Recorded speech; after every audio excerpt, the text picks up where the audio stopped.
Hi guys, welcome to Tamil Movie Entertainment. இன்னைக்கு நாம என்ன மூவி பார்க்க போறோம் பாத்தீங்கன்னா 2023ல ரிலீஸ் ஆன டாம் மேக்கின் நோட்ஸ் அப்படின்னு சொல்லிட்டு ஒரு மூவி தாங்க பார்க்க போறோம். ஓகே வாங்க guys வீடியோக்குள்ள போகலாம். வீடியோக்குள்ள போறதுக்கு முன்னாடி நம்ம சேனலுக்கு ஃபர்ஸ்ட் தடவை வரீங்கன்னா மறக்காம சப்ஸ்கிரைப் பண்ணுங்க. சப்ஸ்கிரைப் பண்ண தோணலனாலும் சப்ஸ்கிரைப் பண்ணுங்க. அப்படியே பக்கத்துல இருக்கிற பெல் பட்டனை மாட்டிக்கிட்டே வீடியோக்குள்ள வந்துடுங்க. இந்த படத்தோட ஸ்டார்டிங் சீன்ல பாத்தீங்கன்னா நைட் டைம்ல காட்டுக்குள்ள ரெண்டு பையலுங்க ரொம்பவும் பயந்து போய்கிட்டு இருக்கிறாங்க. அப்ப அதுல ஒருத்தன் எனக்கு என்னமோ இங்க தப்பா படுதுடா வாடா இங்க இருந்து ஓடிடலாம் அப்படின்னு கூப்பிட்டா பயப்படாதடா நான் உன் கூட தானேடா இருக்கேன். இந்த பாரு நம்ம போட்ட பிளான் மட்டும் ஒர்க் அவுட் ஆச்சுன்னு வச்சுக்கோ. இந்த ஊர்ல நம்ம தாண்டா மிகப்பெரிய பணக்காரன். என் கண்ணால நான் பார்த்தேன் இந்த கொள்ளக்கார கூட்டத்தை சேர்ந்த யாங் இருக்கிறான்ல அந்த பையன் மட்டும் இந்த மலைக்கு அடிக்கடி வந்துட்டு போய்கிட்டு இருப்பான். அப்படி வரப்பையும் போறப்பையும் அவன் கையில நிறைய தங்க கட்டிகள் இருக்கிறத நான் பார்த்தேன். சோ எனக்கு தெரிஞ்சு புராணங்கள்ல சொல்லப்படுற அந்த சூனியக்காரியோட கல்லறை எங்க தான் இருக்கணும். அந்த கல்லறைக்குள்ள கணக்கிட முடியாத ஆவரணங்களும் தங்க கட்டிகளும் நிறையவே இருக்கும். அதே எடுக்கிறதுக்காக தான் இப்ப நம்ம போய்கிட்டு இருக்கிறோம் அப்படின்னு சொல்லிட்டு அந்த சூனியக்காரியோட கல்லறை இருக்கிற குகைக்கு வராங்க. அப்படி வந்தவங்க அந்த கல்லறை ஓபன் பண்ணி பார்த்தா அந்த சூனியக்காரியோட பிணமும் அங்கத்தான் இருக்குது.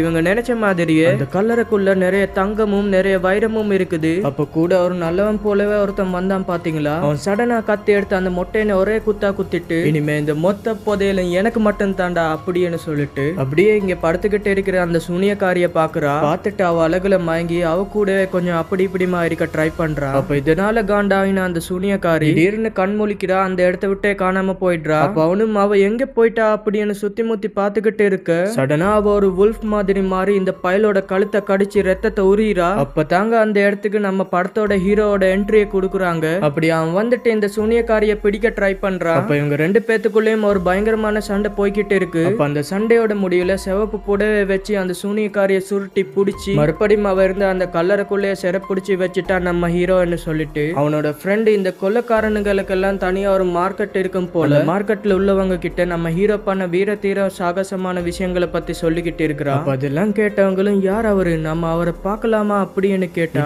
பாருங்க அவர் அங்கத்தான் இருக்கிறாரு அப்படின்னு சொல்லிட்டு கைய காமிக்க நம்ம ஹீரோ அப்படியே நடந்து வந்துகிட்டு இருப்பா. அப்ப அவன் தடுமாறி கீழே விழ போக பக்கத்துல இருக்கிற பொண்ணை பிடிக்கிறான். அப்ப அவ கண்ணு பச்சையா இருக்கிறத பார்த்துட்டு நம்ம ஹீரோ ஷாக் ஆகுறான். அது மட்டும் இல்லாம அந்த பொண்ணு தாங்க நம்ம படத்தோட ஹீரோயின். இப்ப போனதுக்கு அப்புறமா அந்த ஃப்ரெண்டுக்காரன் இன்னும் நம்ம ஹீரோவை பில்டப் பண்ண ஆரம்பிக்கிறான். அதாவது என் நண்பனை பாத்தீங்கன்னா பேய்களோட கண் இருக்குது, அந்த பேய்களை ஓட்டுறதுக்கான சக்தியும் இருக்குது, எப்படிப்பட்ட சமாதி பெட்டியா இருந்தாலும் அதை திறக்கிறதுக்கான திறமையும் அவனுக்கிட்ட இருக்கு. அதனால உங்க யாராவது உதவி தேவைப்பட்டுச்சுன்னா அப்படின்னா நீங்க தாராளமா பணத்தை கொடுத்து அந்த உதவியை வாங்கிக்கலாம் அப்படின்ற மாதிரி இந்த ஃப்ரெண்டு பையன் சொல்லிக்கிட்டு இருக்கிறான். அப்ப அவங்க பேசிக்கிட்டு இருந்ததெல்லாம் கேட்டுக்கிட்டு இருந்த ஒரு கொண்டக்காரன் அந்த இடத்துக்கு வந்துட்டு இந்த மாதிரி எங்க கிட்ட ஒரு சமாதி பெட்டி இருக்கு, அந்த சமாதி பெட்டியை மட்டும் நீங்க ஓபன் பண்ணி தந்தீங்கன்னா உங்களுக்கு எவ்வளவு வேணும்னாலும் காசு தருவோம் அப்படின்ற மாதிரி சொல்ல ரெண்டு காரணம் அவ்வளவுதானே நம்ம ஆளுக்கு அதெல்லாம் சப்ப மேட்டரு இதை வந்து முடிச்சு கொடுக்குறோம்னு சொல்லிட்டு நம்ம ஹீரோ கூட போய்கிட்டு இருப்பான். அப்ப நம்ம ஹீரோண்டு என்னடா அவங்க அவ்வளவு காசு தராங்க அப்ப ஏதாவது ஒரு சிக்கல்ல மாட்டிப்போமோ அப்படின்ற மாதிரி சொன்னா அதெல்லாம் ஒண்ணு இல்லடா மாப்பு வா பாத்துக்கலாம் அப்படின்னு சொல்லிட்டு அந்த சமாதி இருக்கிற இடத்துக்கு வந்துடுறாங்க. அப்ப நம்ம ஹீரோ அந்த பெட்டில இருக்கிற சிலையை பார்த்துட்டு 9 கட்டம் படிஞ்ச புலி பூட்டா இது ஏதோ தப்பா இருக்குதுடா வா கிளம்பலாம் அப்படின்னு சொல்லிட்டு இந்த பயலுங்க கிளம்ப பார்த்தா இல்ல பயலுங்களோட கேங் இவங்களை மறைச்சு ஃப்ரெண்டுக்காரனோட கழுத்துல கத்திய வச்சு டேய் ஒழுங்கு மரியாதையா அந்த பெட்டியை மட்டும் ஓபன் பண்ணலன்னு வச்சுக்கோ அவனை ஃப்ரெண்டுக்காரனோட தலை தனியா வந்துடும் அப்படின்னு சொல்லவும் ஹீரோவும் வேற வழி இல்லாம அந்த பொட்டியை ஓபன் பண்றதுக்காக போறான். பட் அப்படி அவன் போறதுக்கு முன்னாடி அவன் கையில ஒரு கோல்டன் காம்பஸ் ஒன்னு இருக்கும். அதை வச்சு இந்த பெட்டிக்குள்ள அப்படி என்னத்தான் இருக்கு அப்படின்ற விஷயத்த தெரிஞ்சுக்கலான்னு பார்த்தா அது கண்ணா பின்னான்னு சுத்திக்கிட்டு இருக்கு. கண்டிப்பா இதுக்குள்ள ஒரு தீய சக்தி இருக்கு அப்படின்றத நம்ம ஹீரோ புரிஞ்சுக்கிறான். பட் இவன் எவ்வளவு தான் எடுத்து சொன்னாலும் இங்க இருக்கிற முட்டா பயலுங்களுக்கு புரியாது அப்படின்ற மாதிரி இவனுக்கு நல்லாவே தெரியும். சோ அதனால இவனுக்கு தெரிஞ்ச எல்லா வித்தையும் வச்சு இந்த பெட்டியை எப்படி ஓபன் பண்றதுன்னு கண்டுபிடிச்சு கடைசியா இந்த பெட்டியையும் ஓபன் பண்ணிட்டான். அப்படியே இந்த வில்ல பயலுங்களோட கேங்கும் இந்த பெட்டிக்குள்ள அப்படி என்னத்தான் விலை மதிக்க முடியாத பொருள் இருக்குதுன்னு சொல்லிட்டு அந்த பெட்டியை ஓபன் பண்ணி பார்த்தா அங்க பல வருஷத்துக்கு முன்னாடி செத்து போன ஒரு மனுஷனோட எலும்பு கூடு தான் இருக்கு. அப்ப வில்ல பயலுங்களும் சே இதுக்காவாடா இவ்வளவு கஷ்டப்பட்டோம் அப்படின்ற மாதிரி யோசிச்சுக்கிட்டு இருக்கு. திடீர்னு அந்த சமாதி பெட்டிக்குள்ள இருந்து பாத்தீங்கன்னா ஒரு வித்தியாசமான கிரியேச்சர் மாதிரி வந்து இவங்களை அட்டாக் பண்ணி சாடிக்க ஆரம்பிக்குது. அப்ப அது வில்லப்பையிலோட கேங்ல இருக்கிற ஒருத்தன் பார்த்துட்டு கண்ணை வச்சு கண்ணா பின்னான்னு ஷூட் பண்ணி பாக்குறான். ஆனா அந்த கிரியேச்சருக்கு பாத்தீங்கன்னா எதுவுமே ஆகுற மாதிரி தெரியல. அப்ப கடைசியா அந்த துப்பாக்கியை வச்சு ஷூட் பண்ணிக்கிட்டு இருக்கிறான் பாத்தீங்களா அவனை நோக்கி அந்த கிரியேச்சர் பாஞ்சி வந்துகிட்டு இருக்க கரெக்டா கொண்ட மண்டையன் எப்படி ஒரு பைய வச்சு அந்த கிரியேச்சரை பிடிச்சிட்டு அதை மறுபடியும் அந்த சமாதி பெட்டிக்குள்ள வச்சதுமே அது பஸ்மமா போயிடுது. இந்த கேப்ல நம்ம ஹீரோவும் அந்த ஃப்ரெண்டுக்காரனும் எஸ்கேப் ஆகி ஓடி போயிடுவாங்க. அதுக்கப்புறம் அடுத்த நாள் காலையில ஃப்ரெண்டுக்காரன் நம்ம ஹீரோ கிட்ட டேய் மச்சான் நம்ம கொஞ்சமா தாண்டா சம்பாதிச்சிருக்கிறோம், இந்த காசை வச்சு நம்மளோட குருவுக்கு கண்டிப்பா மருந்தெல்லாம் வாங்க முடியாதுடா, பேசாம ஒண்ணு பண்ணுவோமா, நேத்து அந்த சமாதி பெட்டியில இருக்கிற புதையல திருடுற கொள்ளக்காரங்களை பார்த்தோம்ல, அதே மாதிரி நம்மளும் கொள்ளக்காரங்களா மாறிடுவோம், அப்படி மாறினா தான் நிறைய காசு கிடைக்கும், நம்மளோட குருவை குணப்படுத்த முடியும் அப்படின்ற மாதிரி சொல்லிக்கிட்டு இருக்கு. நம்ம ஹீரோ அதுக்கு ஒத்துக்கவே மாட்டேங்கிறா. டேய் நீ சொன்னதுக்காகத்தான் நேத்து நான் அந்த மார்க்கெட்டுக்கே வந்தேன், குரு கத்து தந்த இந்த அற்புதமான திறமையை நான் எப்போதுமே தவறான வழியில யூஸ் பண்ண மாட்டேன் அப்படின்ற மாதிரி சொல்லிக்கிட்டு இருக்கிறான். அதுக்கப்புறம் அவனுடைய குருவை பாக்குறதுக்காக நேரா வீட்டுக்கு வரான். வந்து பார்த்தா அந்த மனுஷனுக்கு புத்தி பேதலிச்சு போல இருக்கு. அது சரி பண்றதுக்காகத்தான் நம்ம ஹீரோவும் ஹீரோவோட ஃப்ரெண்டும் இந்த மாதிரி வேலையெல்லாம் பார்த்துக்கிட்டு இருக்கிறாங்க போல இருக்கு. அப்ப அந்த கேப்ல ஃப்ரெண்டுக்காரன் வாயில ஏதோ ஒரு பைப்பு மாதிரி வச்சிருக்கிறத பார்த்துட்டு நம்ம ஹீரோவும், டேய் இது எங்க இருந்துடா எடுத்துட்டு வந்த அப்படின்னு கேட்டா, மச்சான் நேத்து நைட் அந்த சமாதி பெட்டியை ஓபன் பண்றதுக்காக போனோம்ல, அப்படி போனப்போ அந்த பெட்டிக்குள்ள தான் மச்சான் இதை பார்த்தேன், சரி நமக்கு கிடைச்ச வரைக்கும் லாபம் தான் அப்படின்னு சொல்லிட்டு அதை தூக்கிட்டேன், ஆனா இதை வச்சுக்கிட்டு என்ன மச்சான் பண்றது அப்படின்னு சொல்லிட்டு இந்த பைப்பை நம்ம ஹீரோ கிட்ட கொடுக்க, அது நம்ம ஹீரோவும் செக் பண்ணி பார்த்துட்டு இது பழங்காலத்தை சேர்ந்த ஒரு ராஜாவுக்கு சொந்தமானது அப்படின்னு சொல்றான். அப்ப அந்த ஃப்ரெண்டுக்காரனும் அதை பிடிச்சி எதிர்ச்சியா இழுக்கிறப்ப அதுக்குள்ள ஒரு சின்ன பேப்பர் இருக்கும். அந்த பேப்பரை பிரிச்சு பாக்குறப்ப அந்த இறந்து போன பழங்கால ராஜாவோட சமாதி பெட்டி எங்க இருக்கு அப்படின்றதுக்கான மேப் தான் அது. அப்ப அதை இவங்க பாத்துக்கிட்டு இருக்கும் போதே திடீர்னு அங்க நம்ம ஹீரோயின் வரா. வந்துட்டு அந்த மேப்பை திருடிட்டு அங்கிருந்து எஸ்கேப் ஆகி போலான்னு பாக்குறப்ப ஃப்ரெண்டுக்காரனும் என்னடி பட்ட பகல்ல எப்படி வந்து திருடுற, உனக்கு வெக்கமா இல்லையா அப்படின்ற மாதிரி கேட்டா, போயால அவனை போட்டு அடி அடின்னு அடிக்கிறா. அப்ப நம்ம ஹீரோவும் இந்த பாரு ஒழுங்கா மேப்பை கையில கொடுத்துட்டு நீ பாட்டுக்கு போயிட்டே இரு, நான் பொண்ணுங்க மேல எல்லாம் கை வைக்க மாட்டேன் அப்படின்ற மாதிரி சொன்னா. இவனுக்கும் 2 அடியை போட்டு அந்த மேப்பை எடுத்துக்கிட்டு தப்பிச்சு ஓடலான்னு வெளியே வந்து பார்த்தா ஆல்ரெடி இந்த வில்ல பையலுங்களோட கேங்கு நம்ம ஹீரோவோட வீட்டு முன்னாடி வந்து தான் நிக்கிறாங்க. ஒழுங்கா அவன் கையில இருக்கிற மேப்பை எங்க கிட்ட கொடுத்துடு அப்படின்ற மாதிரி மிரட்டுறாங்க. பட் நம்ம ஹீரோயினுக்கு அந்த பையலுங்களை பார்த்து துளி கூட பயம் இல்ல, சும்மா அங்க இருக்கிற பையலுங்களை போட்டு வெளுத்து எடுத்துக்கிட்டு இருக்கிறா. ஆனா கடைசியா அந்த வில்ல பையலுங்க துப்பாக்கியை தூக்க நம்ம ஹீரோயினால இப்ப எதுவுமே பண்ண முடியல. அப்ப அந்த வில்ல பையலன் நம்ம ஹீரோயினோட கண்ணு பச்சையா இருக்கிறத பார்த்துட்டு, ஓஹோ நீ இந்த ஆந்தை இனத்தை சேர்ந்தது தானே, உங்களை பத்தி நாங்க நிறையவே கேள்விப்பட்டு இருக்கிறோம், உன் கண்ணை நேருக்கு நேரா பார்த்தா யாரா இருந்தாலும் பைத்தியமாயிடுவாங்களா, டார்க் மேஜிக் எல்லாம் உங்களுக்கு தெரியுமே அது உண்மையா அப்படின்ற மாதிரி கேட்டா நம்ம ஹீரோயின் அமைதியாவே இருப்பா. அப்ப அவகிட்ட இருக்கிற அந்த மேப்பை வாங்க ட்ரை பண்றப்ப அப்ப அவ அந்த மேப்பை வந்துட்டு யாருக்குமே கிடைக்காத மாதிரி எரிச்சு பஸ்பமாக்கிடுறா. இதனால காண்டாய் போன வில்ல பையலும் இவளை கொல்லலான்னு ட்ரை பண்றப்ப, உங்களால என்ன கொல்ல முடியாது, ஏன்னா அந்த மேப்பை முழுசா படிச்ச ஒருத்தி நான் மட்டும் தான், நீங்க தேடிக்கிட்டு இருக்கிறீங்களா அந்த பழங்கால சமாதி பெட்டி, அதுவும் எங்க இருக்குன்ற விஷயம் எனக்கு மட்டும் தான் தெரியும் அப்படின்ற மாதிரி சொல்ல, வில்ல பையலும் ரைட் ஓகே அப்ப இவளை தூக்கி வண்டியில போடு, அப்படியே உள்ள இருக்கிறாங்களே 2 பேர் அவனுங்களும் தூக்கி வண்டிக்குள்ள போடு அப்படின்னு சொல்லிட்டு இவனுங்க எல்லாரும் அந்த சமாதி பெட்டியை தேடி போய்கிட்டு இருக்கிறாங்க. அப்படி போற வழியில ஒரு உயரமான மலை உச்சிக்கு போயிட்டு நிக்கிறப்ப அதுக்கப்புறம் அவங்க எங்க போகணும் அப்படின்ற விஷயம் அவங்களுக்கு தெரியல. ஆனா ஹீரோயினும் நான் மேப்ல பார்த்த வரைக்கும் அந்த கல்லறை இங்க தான் பக்கத்துல இருக்கணும் அப்படின்ற மாதிரி கன்ஃபார்மா சொல்லிக்கிட்டு இருக்கிறா. அப்ப அந்த வில்ல பையனும் நம்ம ஹீரோயின் முன்னாடி இழுத்துக்கிட்டு வந்துட்டு, டேய் என்னடா உங்களுக்கு சுத்தி காமிக்கிறதுக்கு கூட்டி வந்தோன்னு நினைக்கிறீங்களா, ஒழுங்கா இந்த கல்லறை போறதுக்கான வழியை கண்டுபிடிடா அப்படின்ற மாதிரி ஹீரோ மிரட்ட, அப்ப அவன் பயப்படவே மாட்டான், என்னால இந்த வழியெல்லாம் கண்டுபிடிக்க முடியாது அப்படின்ற மாதிரி சொல்றான். அப்ப வில்ல பையலும் இவங்களுக்கு பக்கத்துல கண்ணு வச்சு ஷூட் பண்ணி, என்னடா இப்பயாச்சும் கண்டுபிடிச்சு சொல்லுவீங்களா இல்ல 2 பேரும் அப்படியே செத்து போறீங்களா அப்படின்னு கேட்க, நம்ம ஹீரோவும் வேற வழி இல்லாம அவனோட சக்தியை யூஸ் பண்ணி அந்த கல்லறைக்கு எப்படி போகணும் அப்படின்றதை கண்டுபிடிக்கிறான். அப்படி கண்டுபிடிச்சவன் அந்த கல்லறை நமக்கு கீழே தான் இருக்கணும் அப்படின்ற மாதிரி சொல்லிக்கிட்டு இருப்பா. அப்படி சொல்லும் போதே ஃப்ரெண்டுக்காரன் தெரியாதனமா தவறு கீழே விழ, அவ்வளவுதான் அந்த பயலோட கதை முடிஞ்சிருச்சா அப்படின்னு பார்த்தா இல்லங்க, அந்த பையன் அங்குள்ள வேர்ல மாட்டி அந்த இடத்துல தொங்கிக்கிட்டு இருப்பா. அது மட்டுமில்ல அவன் தொங்குற இடத்துல பக்கத்துல தான் அந்த கல்லறைக்கு போறதுக்கான கதவு இருக்கும். பட் இப்ப அவங்க அந்த கதவை கண்டுபிடிச்சிட்டாங்க. ஆனா அந்த கதவை ஓபன் பண்றதுக்கான சாவி இவங்க கிட்ட இப்ப இல்ல. அப்ப ஹீரோயினும் ஹீரோ கிட்ட ஒரு பழங்கால கோல்டன் காம்பஸ் ஒன்னு இருக்கும் இல்லையா, அதை கேட்க ஹீரோவும் கொடுக்குறான். அப்படி அதை எடுத்து டோர்ல பிக்ஸ் பண்ணதுமே அந்த டோரும் ஓபன் ஆகுது, இவங்க உள்ள போறதுக்கான வழியும் கிடைக்குது. அதுக்கப்புறம் எல்லாரும் அந்த குகைக்குள்ள போறப்ப அந்த இடத்துல வித்தியாசமான டிராயிங்ஸ் எல்லாம் இருக்குது. அதுக்கப்புறம் அந்த வில்லப்பையிலும் இதுக்கப்புறம் நமக்கு இந்த ஹீரோயினோட உதவி தேவை கிடையாது அப்படின்னு சொல்லிட்டு அவளை கொன்னுடலான்னு சொல்லிட்டு துப்பாக்கியை வச்சு ஷூட் பண்ண ஜஸ்ட் மிஸ்ல நம்ம ஹீரோயின் தப்பிச்சிடுறா. அப்படியே அங்க இருக்கிற வில்லப்பையிலுங்களோட ஆளுங்க ஒருத்தன் மேல கழுத்துல கத்திய வைக்கிறா. அது மட்டும் இல்ல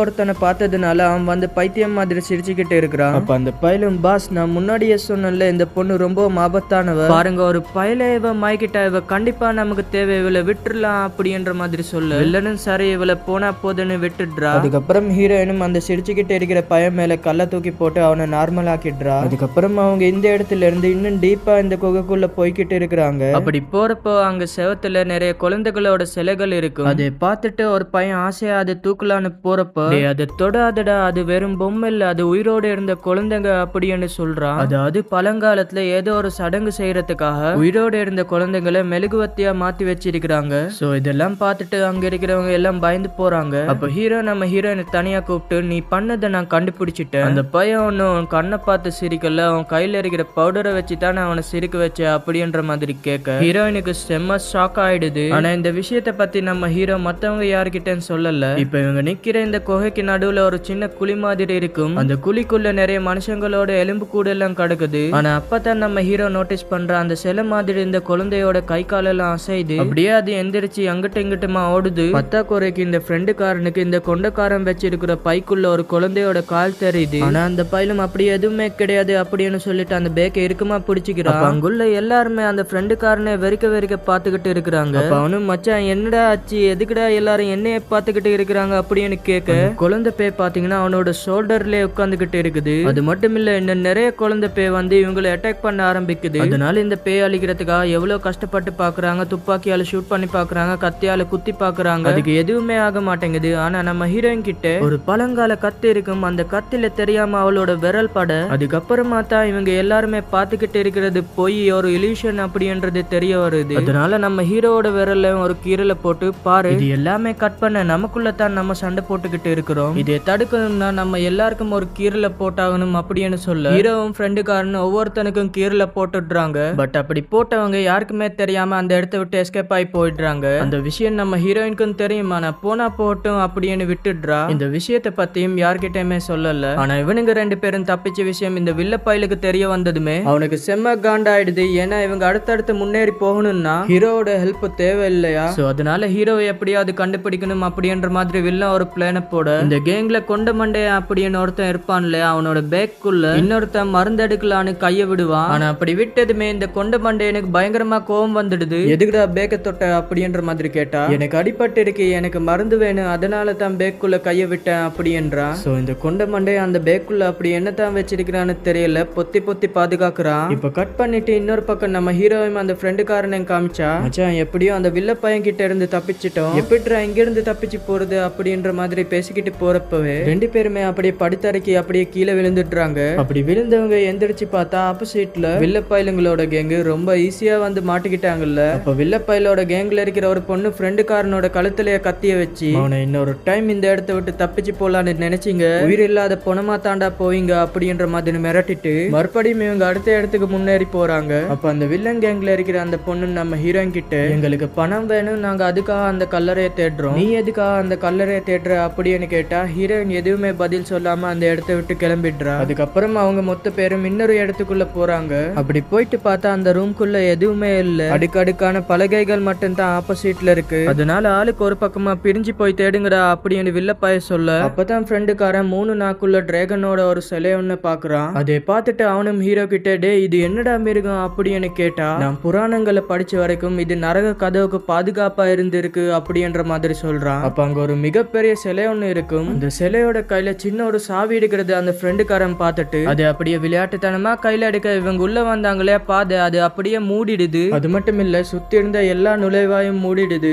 என் ஆப்போசிட்ல பலகை மாதிரி இருந்துச்சு இல்லையா, அது கொஞ்சம் கொஞ்சமா அப்படியே மேல வருது. சோ நம்ம ஹீரோ அதை பார்த்துட்டு, இதை பத்தி நான் கேள்விப்பட்டு இருக்கிறேன், இதில் உள்ள சரியான கற்களை நாம காலை வச்சு பசில சோல் பண்ணா மட்டும்தான் இந்த இடத்த விட்டு தப்பிச்சு போக முடியும், ஒருவேளை தப்பான கல்லை அழுத்திட்டோம்னா நம்ம ஏதாவது ட்ராப்ல மாட்டிக்க சான்ஸ் இருக்கு அப்படின்ற மாதிரி சொல்றான். அப்ப அதை கேட்டுட்டு வில்லப்பயலோட கேங்ல ஒருத்தன் இருப்பா. அவன் என்ன சொல்றான்னா, தம்பி இதெல்லாம் சப்ப மேட்டா இருப்பா, நான் சின்ன வயசுல இதெல்லாம் பத்தி எவ்வளவு புக்ல படிச்சிருக்கிறேன்னு தெரியுமா உனக்கு, இப்ப அவன் சோல்வ் பண்றேன்னு சொல்லிட்டு அங்க இருக்கிற எல்லா கல்லையும் மிதிச்சுக்கிட்டு இருக்கிறான். அவன் தெரிஞ்சுக்கிட்டு மிதிக்கிறானா இல்ல தெரியாம லூசு மாதிரி மிதிக்கிறான்னு தெரியல. ஆனா அவன் அப்படி மிதிக்கிறப்போ சடனா ஒரு வெளியில போறதுக்கான கதவு ஓபன் ஆகுது. ஆனா ஹீரோ மட்டும் இல்லையே, இது இப்படி ஈஸியா முடியாதே அப்படின்ற மாதிரி யோசிக்க, அவன் நினைச்ச மாதிரி அதுக்குள்ள இருந்து ஒரு டிராகன் வந்து இவங்களை அட்டாக் பண்ண ஆரம்பிக்குது. அதை பார்த்து ஆளுக்கு ஒரு பக்கமா பயந்து தெரிச்சு ஓடிக்கிட்டு இருக்கிறாங்க. வில்லப்பாயிலங்களோட கேங்க சேர்ந்தவங்களும் கண்ணா பின்னான்னு துப்பாக்கி வச்சு ஷூட் பண்ணி பாக்குறாங்க. ஆனா அந்த மிருகத்துக்கு எதுவுமே ஆக மாட்டேங்குது. பத்தாக்குறைக்கு அந்த வில்லனை அந்த மிருகம் சாகடிக்க போகுதுன்னு தெரிஞ்சு அந்த வில்லனை காப்பாத்த இந்த பையன் அவனோட உயிரை விட்டுறான். என்னத்தான் தப்பான தொழில் பார்த்தாலும் பாஸுக்கு ரொம்பவும் விசுவாசமா தான் இருக்கிறானுங்க. அதுக்கப்புறம் அங்க இருக்கிற யாராலும் பாத்தீங்கன்னா அந்த மிருகத்தை கண்ட்ரோல் பண்ணவே முடியல. ஆனா நம்ம ஹீரோயின் என்ன பண்றான்னு பாத்தீங்கன்னா அந்த மிருகத்துக்கு செம்ம ஆட்டம் காட்டுறா. ஆனா இது என்னால ரொம்ப நேரம் பண்ணிக்கிட்டு இருக்க முடியாது, எப்படியாவது சீக்கிரமா ஏதாவது பண்ணுடா அப்படின்ற மாதிரி ஹீரோ கிட்ட சொல்ல அவனும் கொஞ்சம் திங்க் பண்ணி இந்த பசிலுக்கான விடையை கண்டுபிடிச்சு அந்த கல் அழுத்துறா. அதனால இவங்களுக்கு வெளியில போறதுக்கான வழி கிடைக்குது. எல்லாருமே வெளியில போயிட்டாங்க. கடைசியா நம்ம ஹீரோயின் மட்டும் தான் வரணும். ஹீரோ அவளையும் எப்படியோ காப்பாத்தி வெளியில கூட்டிக்கிட்டு வந்துட்டான். அதுக்கப்புறம் இவங்க அங்க இருந்து தப்பிச்சு இன்னொரு இடத்துக்கு ஓடி வந்து பார்த்தா ஆப்போசிட்ல ஏதோ ஒரு நதி மாதிரி ஓடிக்கிட்டு இருக்கு. பட் அந்த நதியை கடந்து போறதுக்கான போட் எதுவுமே அங்க இல்ல. அதனால என்ன பண்றாங்கன்னா அந்த இடத்துல நிறைய சமாதி பெட்டிகள் இருக்கும். அந்த சமாதி பெட்டில ஆளுக்கு 2-3 பேரா ஏறிக்க ஒரு சமாதி பெட்டில மட்டும் நம்ம ஹீரோவும் ஹீரோயினும் இருப்பாங்க. அப்ப அந்த வில்லன் கேங்ல இருந்த பொண்ணு கேட்ட அதே கேள்வியை நம்ம ஹீரோ இப்ப ஹீரோயின் கிட்ட கேக்குறா. அதாவது வில்ல பைலங்களோட கேங்கு தங்கத்தை கொள்ளை அடிக்கிறதுக்காக இந்த இடத்துக்கு வந்திருக்காங்க. ஆனா நீ எதுக்கு இங்க வந்திருக்கிற? நான் உன்னை பாக்குற வரைக்கும் இனத்தை சேர்ந்த எல்லாருக்குமே மந்திர சக்தி இருக்கேன்னு தான் நினைச்சுக்கிட்டு இருந்தேன். ஆனா அப்படி இல்ல, நீங்க வெறும் ட்ரிக்ஸ் மட்டும் தான் யூஸ் பண்றீங்க. பவுடரை தூவி அந்த பைல பைத்தியமாக்கின. சோ எதுக்கா இப்படி எல்லாம் பண்ற? நீ எதுக்கா இந்த இடத்துக்கு வந்திருக்கிற அப்படின்ற மாதிரி கேட்டா ஹீரோயின் இப்பவும் வாய் திறக்க மாட்டா. அப்ப பாருங்க இந்த ஃப்ரெண்டுக்காரன் இந்த வில்லனோட கேங்ல ஒரு பொண்ணு இருக்கும் இல்லையா, அந்த பொண்ணோட காலை பார்த்துட்டு என்ன கால்டா அப்படின்ற மாதிரி பாத்துக்கிட்டே இருக்க அவளோட புருஷன்காரனும் இவனை பார்த்துட்டு டே அது என்னோட பொண்டாட்டிடா அப்படின்ற மாதிரி இவனை பார்த்துக்கிட்டு இருக்க திடீர்னு தண்ணிக்குள்ள ஏதோ ஒரு பொண்ணோட தலை தெரிய இந்த பையன் அப்படியே பயந்து தண்ணிக்குள்ளே விழுந்துடுறா. அப்ப அவனை காப்பாத்த நம்ம ஹீரோவும் தண்ணிக்குள்ள குதிக்கிறா. அப்ப பாருங்களேன் நூத்துக்கணக்கான பொண்ணுங்களை தண்ணிக்குள்ள கட்டி போட்டு அவ்வளவு பேரும் சாகடிச்சு இருக்கிறாங்க. ஹீரோவும் கஷ்டப்பட்டு அந்த ஃப்ரெண்டுக்காரனை காப்பாத்திட்டு மறுபடியும் மேல வரலான்னு பார்த்தா முடியல. அவனோட கால்ல சங்கிலி மாட்டு இருக்குது. இது நம்ம ஹீரோயின் பார்த்துட்டு ஹீரோவை காப்பாத்துறதுக்காக அவளும் தண்ணிக்குள்ள குதிச்சு அவன் கால்ல மாட்டு இருக்கிற சங்கிலிய வெட்டுறா. அப்படி வெட்டினதுமே தண்ணிக்குள்ள இருக்கிற பிணமா இருக்கிற அந்த பொண்ணுங்களோட கண்கள் எல்லாமே வெடிக்குது. என்கிட்ட அந்த பிணங்கள் எல்லாமே ஒரு வௌவால் மாதிரி மாறி இங்க இருக்கிற எல்லாருமே அட்டாக் பண்ண ஆரம்பிக்குது. அப்ப அவனுங்களும் துப்பாக்கி வச்சு கண்ணா பின்னான்னு ஷூட் பண்ணி பாக்குறாங்க. ஆனா இவங்களால சமாளிக்க முடியல. அந்த கேப்ல நம்ம ஹீரோ பாத்தீங்கன்னா ஃப்ரெண்டுக்காரனை காப்பாத்திட்டு மறுபடியும் அங்க இருக்கிற ஒரு சின்ன குகைக்குள்ள போறாங்க. அப்படி போறப்பவும் சரி இந்த வௌவாலுங்க இவங்களை விடவே மாட்டேங்குது. அப்ப ஒருத்தன் ஒரு சின்ன லிவரை பிடிச்சு இழுக்க இவங்களுக்கு முன்னாடி இருந்த கதவு மூடுது. இதனால எப்படியோ அந்த வௌவால் கிட்ட இருந்து தப்பிச்சு இன்னொரு இடத்துக்கு வராங்க. அப்படி வந்து பார்த்தா எல்லாருமே வாயை பொழுந்து பாத்துக்கிட்டு இருக்கிறாங்க. அடிச்சதுடா மச்சான் ஜேக் போட்டேன்னு சொல்லிட்டு அங்க இருக்கிற தங்க கட்டிகளையும் ஆவரணங்களையும் பேக்குள்ள எடுத்து போட்டுக்கிட்டு இருக்கிறாங்க. அப்ப நம்ம ஹீரோவும் அங்குள்ள ஒரு வித்தியாசமான டிராவிங்க பாத்துக்கிட்டு இருப்பா. அப்ப ஹீரோயினும் வந்துட்டு ஹீரோ கிட்ட பேசுறா. நான் ஏமாத்துறதுக்கு காரணம் என்னுடைய கண்ணு தான் அப்படின்ற மாதிரி சொல்லுறா. அப்ப ஹீரோவும் நானும் அதை கண்டுபிடிச்சிட்டேன். நீ மக்களுக்காக மருந்த தேடித்தானே இந்த இடத்துக்கு வந்திருக்கிற அப்படின்ற மாதிரி கேட்டா அது எப்படி உனக்கு தெரியும் அப்படின்ற மாதிரி அவ கேக்குறா. அதாவது ஹீரோயினோட இனத்தை சேர்ந்த முன்னோர்கள் எல்லாருமே இந்த கொள்ளை அடிக்கிற இனத்தை சேர்ந்தவங்க தானே. அதனால அவங்களோட கண்ணு பச்சையா இருக்கிறத பார்த்தாலே மக்கள் எல்லாம் பயப்படுவாங்க. அவங்கள பார்த்தாலே அவங்க கொள்ளைக்காரங்க அப்படின்னு ஒதுக்கிடுவாங்க. சொல்ல போனா இப்ப நம்ம ஹீரோயினும் ஹீரோயினோட இனத்தை சேர்ந்தவங்களும் திருந்தி நல்லா தான் வாழ்ந்துகிட்டு இருக்கிறாங்க. பட் அப்படி வாழ்ந்தாலும் அவங்க கண்ணை பார்த்து மக்கள் ஒதுங்கி போறதுனால பச்சையா அடிக்கிற இவங்களோட கண்ணை சாதாரணமான மனுஷங்களோட கண்ணு மாதிரி மாத்துறதுக்காகத்தான் இந்த இடத்துக்கு மருந்த தேடி வந்திருப்பா. அப்ப அந்த கேங்ல இருக்கிற ஒருத்தன் அந்த ஜாடிய திருப்புறப்ப இவங்களுக்கு நடுவுல ஏதோ ஒண்ணு கொஞ்சம் கொஞ்சமா மேல வந்துகிட்டு இருக்கு. அப்ப அதை பார்த்த வில்லப்பையிலும் கிடைச்சிருச்சு, புதையல் கிடைச்சிருச்சு அப்படின்னு ஆசையா போயிட்டு பார்த்தா உள்ள ஒரு பழங்கால புத்தகம் இருக்குது. அதை நம்ம ஹீரோவும் படிச்சு பார்த்துட்டு இந்த புத்தகத்துல ஒண்ணுமே இல்ல, இது ஒரு ட்ராப் அப்படின்னு சொல்ல திடீர்னு அந்த இடமே பாத்தீங்கன்னா படன்னு ஆடுது. இவங்க இருக்கிற அந்த இடத்தை பொழந்துகிட்டு போய்கிட்டு இருக்குது. இதனால ரெண்டு பக்கமா ஆளுங்க பிரிஞ்சிடுறாங்க. ஹீரோவும் அடுத்து என்ன பண்றது, இங்க இருந்து எப்படி தப்பிக்கிறது அப்படின்ற மாதிரி யோசிக்கிறப்போ ரெண்டு சைட்ல ஒரு பட்டன் இருக்கும். அந்த பட்டனை யாரு அழுத்துறாங்களோ அந்த சைட்ல இருக்கிறவங்க உயிரோட இருப்பாங்க. ஆனா ஆப்போசிட்ல இருக்கிறவங்க பாத்தீங்கன்னா இறந்து போயிடுவாங்க. இதனால அந்த ஆளுங்களும் ஹீரோ கிட்ட கெஞ்சிடா பிளீஸ்டா அந்த பட்டன் அழுத்திடாது அப்படின்னு சொல்லிட்டு சடக்குன்னு இந்த பையன் செவத்துல இருக்கிற பட்டன் அழுத்தி போடுறா. இதனால இந்த பக்கம் இருக்கிற நம்ம ஹீரோ மத்தவங்க இறந்து போயிடுவாங்களான்னு பார்த்தா அது அங்க கிடையாது, அவங்க உயிரோட தான் இருக்கிறாங்க. அந்த பட்டனை அழுத்தினதுனால அந்த ஆளுங்க பக்கமா அம்புகள் பாஞ்சு அவனுங்களோட கதையை முடிஞ்சு போயிடுது. இதனால செத்தா சாவுடான்னு சொல்லிட்டு அந்த ஆளுங்களை பத்தி வில்ல பையிலும் பெருசா கவலைப்படல. அதுக்கப்புறம் அந்த இடமும் கொஞ்சம் கொஞ்சமா இடிஞ்சு விழுந்துகிட்டு இருக்கு. எல்லாரும் அடிச்சு பிடிச்சு முன்னாடி ஓடிக்கிட்டு இருப்பாங்க. அந்த வில்ல பையிலோட கேங்ல ஒரு லேடி இருப்பா இல்லையா, அந்த லேடியோட ஹஸ்பண்ட் பாத்தீங்கன்னா பாறைக்கு அடியில மாட்டிப்பா. அவனை எவ்வளவு காப்பாத்த வில்ல பையிலும் ட்ரை பண்ணி தான் பாப்பான். பட் அவனால முடியாது.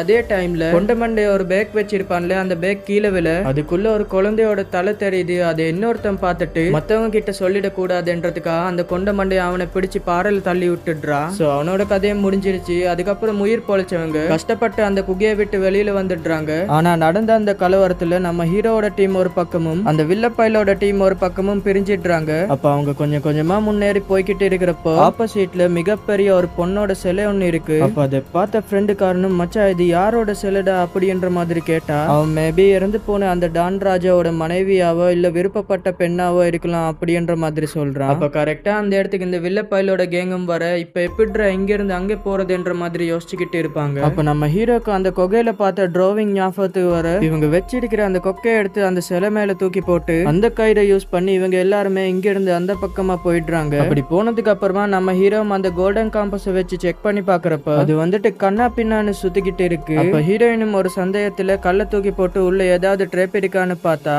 எந்த விதமான ட்ரேப்பும் இல்ல. ஆனா ஹீரோ உள்ள வந்ததுக்கு அப்புறம் அவனோட தலையில தண்ணி சொட்டிக்கிட்டு இருக்கும். அப்ப அதை பார்த்தவன் ஈரமான இடத்துல எப்படி கல்லறையை கட்டுவாங்க, இதுல ஏதோ டவுட்டாவே இருக்கு அப்படின்ற மாதிரி ஹீரோ பேசிக்கிட்டு இருக்கு. வில்ல பையன் இதெல்லாம் யோசிக்கிறதுக்கு இப்ப டைம் இல்ல, ஆப்போசிட்ல இருக்கிற கல்லறையை ஓபன் பண்ணு அப்படின்னு சொல்றான். அப்ப அவனும் கொஞ்சம் பொறுமையாரு, செவர்ல இருக்கிற ஒவ்வொரு வார்த்தையும் ரொம்ப முக்கியம், இங்க இருந்து விலகி போகணும்னு சொல்ல நம்ம ஹீரோ மட்டும் தான் அந்த கல்லறை கிட்ட இருக்கிறான். அப்ப அந்த கல்லறையை சுத்தி முத்தி பாக்குறப்ப 8 துளைகள் இருக்கும். அந்த துளைகளை வச்சு கணக்கு பண்ணி பார்த்தப்ப அவங்க நிறைய தடைகளை தாண்டி வந்தாங்க இல்லையா. அதாவது ஃபர்ஸ்ட் அந்த குழந்தை பேய், அடுத்து அந்த டிராகன், அதுக்கப்புறம் தண்ணி கடையில உள்ள பேய்கள், ஒவ்வொரு தடயங்களை தாண்டி வந்தப்ப ஒவ்வொரு விதமான க்ளூக்கள் இருக்கும். அது எல்லாத்தையுமே ஒன்னா சேர்த்து இந்த சவப்பெட்டியை திறக்கிறதுக்கான சாவி எங்க இருக்கு அப்படின்ற விஷயத்தை மத்தவங்க கிட்ட நம்ம ஹீரோ சொல்றான். அதனால ஆளுக்கு ஒரு பக்கமா அந்த சாவியை கண்டுபிடிச்சு அந்த கல்லறைக்கு மேல வச்சதுமே கல்லறை பெட்டிக்குள்ள இருக்கிற ட்ராப் ஓபன் ஆகி அதுக்குள்ள சில பேர் மாட்டிக்கிறாங்க. அதை பார்த்த ஹீரோயினும் கத்திய ட்ராப் மேல போட்டு எப்படியோ ஸ்டாப் பண்ணிடுறா. ஆனா வில்லன் கூடவே இருந்த அந்த கொண்டக்காரன் மறுபடியும் அந்த ட்ராப்பை எப்படி ஓபன் ஆக்கி இப்பதான் அவனுடைய சுயரூபத்தை காட்டுறான். பேக்குள்ள இருந்து இறந்து போன குழந்தைய வந்து வெளியில எடுக்கிறான். ஆக்சுவலி அது வந்துட்டு பாத்தீங்கன்னா இவனோட குழந்தை தான். வில்ல பையலும் டே இவனுடைய இறந்து போன குழந்தைய எதுக்காடா இங்க கொண்டு வந்திருக்கிற அப்படின்ற மாதிரி கேட்டா அப்பதான் அவன் சொல்றான், அதாவது இந்த டாங் ராஜாவோட மனைவி இருக்கிறாங்க இல்லையா, அவங்க அந்த டாங் ராஜா வாழ்ந்துகிட்டு இருந்த காலகட்டத்துல ஏதோ உடம்பு முடியாம சீக்கிரமாவே இறந்து போயிட்டாங்களாம். அப்படி அவங்க இறந்ததுக்கு அப்புறமா அந்த டாங் ராஜா ஏதோ ஒரு சடங்க பண்ணி அந்த இறந்து போன மனைவியை உயிரோட கொண்டு வந்தாரு அப்படின்ற மாதிரி ஒரு கதை ஒண்ணு இருக்கு. அதை நம்பிக்கிட்டு அந்த மனைவியை மாதிரியே தன்னோட குழந்தைய உயிரோட கொண்டு வந்துடலாம் அப்படின்ற மாதிரி நம்பிக்கிட்டு இந்த மாதிரி சேட்டை எல்லாம் பண்ணிக்கிட்டு இருக்கிறான். அப்ப நம்ம ஹீரோவும் சரி எல்லாரும் சரி, டே நீ பண்றது ஒரு முட்டாள்தனம், இறந்து போனவங்க எல்லாம் மறுபடியும் உயிரோட கொண்டு வர முடியாதுடா, அதெல்லாம் கட்டுக்காதடா அப்படின்னு எவ்வளவு சொன்னாலுமே அந்த பையன் கேட்க மாட்டா. இல்ல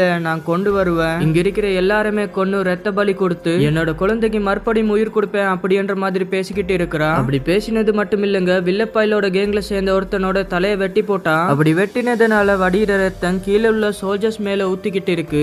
அந்த இடத்துல ஒரு வித்தியாசமான பூச்சி வேற இருக்கு. அந்த பூச்சிகள் அப்படியே அந்த சோல்ஜர்ஸ் மேல ஏறிக்கிட்டு இருக்கு. அதே மாதிரியான ஒரு பூச்சி இந்த கொண்டக்காரனோட இறந்து போன குழந்தை மேலேயும் ஏறுது. அப்படி ஏறினதுமே அந்த இறந்து போன குழந்தை உயிரோடு இருக்கிற மாதிரி இவனோட கண்ணுக்கு மட்டும் தெரியுது. அதனால பாசத்துல அந்த குழந்தைய அப்படி எடுத்து அணைச்சிக்கிறப்ப அதோட உடம்புல இருக்கிற பூச்சி பாத்தீங்கன்னா இந்த பையில ஒரு கடி கடிச்சு இவனோட கதையை முடிச்சு போடுது. அது மட்டும் இல்லங்க, இவங்க தேடி வந்த கல்லறைக்குள்ள பாத்தீங்கன்னா கொடூரமான பிணங்களா கிடக்குது. பத்தாக்குறைக்கு கீழே இருந்த சோல்ஜர்ஸும் பாத்தீங்கன்னா மேல வந்து இவங்களை அட்டாக் பண்ண ஆரம்பிக்குது. அப்ப இவங்களும் துப்பாக்கி வச்சு ஷூட் பண்ணி பாக்குறாங்க, கத்தி வச்சு சண்டை போட்டு பாக்குறாங்க. அந்த பையலுகளுக்கு எதுவுமே ஆக மாட்டேங்குது. அப்ப அதுல ஒருத்தர் இந்த வில்ல பையில போடலான்னு பாக்குறப்ப குறுக்கா அந்த கேங்ல இருக்கிற பொண்ணு பாத்தீங்கன்னா பாஞ்சி அவளோட உயிரை தியாகம் பண்ணிடுறா. இதுல இன்னொருத்தன் வேற உடம்புல எக்கச்சக்கமா வெட்டு வாங்கிக்கிட்டு பாஸ் இங்க இருந்து ஓடிடுங்க ஓடிடுங்க அப்படின்ற மாதிரி கத்திக்கிட்டு இருக்கிறான். இதனால அந்த வில்ல பையலுக்கும் கோவத்தை கண்ட்ரோல் பண்ண முடியாம அவனுங்களை வெட்டி வீசிக்கிட்டு இருக்கு. ஆனாலுமே அவனுங்களுக்கு எதுவுமே ஆக மாட்டேங்குது. அந்த கேப்பை யூஸ் பண்ணி நம்ம ஹீரோ ஹீரோயின் இந்த ஃப்ரெண்டுக்காரன்னு சொல்லிட்டு இவங்க 3 பேருமே எப்படியோ வெளியில வந்துடுறாங்க. ஆனா அந்த வில்ல பையன் மட்டும் நான் செத்தாலும் பரவாயில்லடா, ஆனா உங்களை சாகடிக்காம போக மாட்டேன்டா அப்படின்னு சொல்லிட்டு ஒரு பெரிய பாம்பை வச்சு பிளாஸ்ட் பண்ணி அவனும் செத்துடுறான். அவன் கூடவே பாத்தீங்கன்னா இந்த பூச்சிகளும் செத்து போயிடுது. இப்ப அப்படியே சீனை கட் பண்ணா ஹீரோ ஹீரோயின் இந்த ஃப்ரெண்டுக்காரன் இவங்க 3 பேருமே தப்பிச்சு மறுபடியும் இவங்களோட கிராமத்துக்கிட்டே வந்துட்டாங்க. அப்ப ஃப்ரெண்டுக்காரனும் இந்த மாதிரி ஹீரோயின் தேடி வந்து அந்த மருந்து கிடைக்கலையே, அப்ப இதுக்கப்புறம் இவளோட மக்களும் எப்படி வாழ போறாங்க, மறுபடியும் இவங்களை கொள்ளக்காரங்களா தானே பாப்பாங்க அப்படின்ற மாதிரி சொல்ல, நம்ம நல்லவனா இருக்கும் போதே நம்மளை பார்த்து ஒருத்தன் கெட்டவன் தப்பானவன் அப்படின்னு சொல்றான்னா மாற வேண்டியது நம்மளை பத்தி தப்பா பேசுறேன் தப்பா நினைக்கிற எண்ணத்தை தான் மாத்தணும். அதனால இவளோட கண்ணோட நிறத்தையும் மாத்த வேண்டிய அவசியம் இல்ல அப்படின்னு சொல்லிட்டு அப்படியே இந்த படத்தை முடிக்கிறாங்க. இந்த படம் உங்களுக்கு பிடிச்சிருந்தா லைக் பண்ணுங்க, ஷேர் பண்ணுங்க, கமெண்ட் பண்ணுங்க, உங்களுக்கு பிடிச்சதை பண்ணுங்க. மீண்டும் ஒரு நல்ல வீடியோடன் சந்திக்கலாம். Bye guys.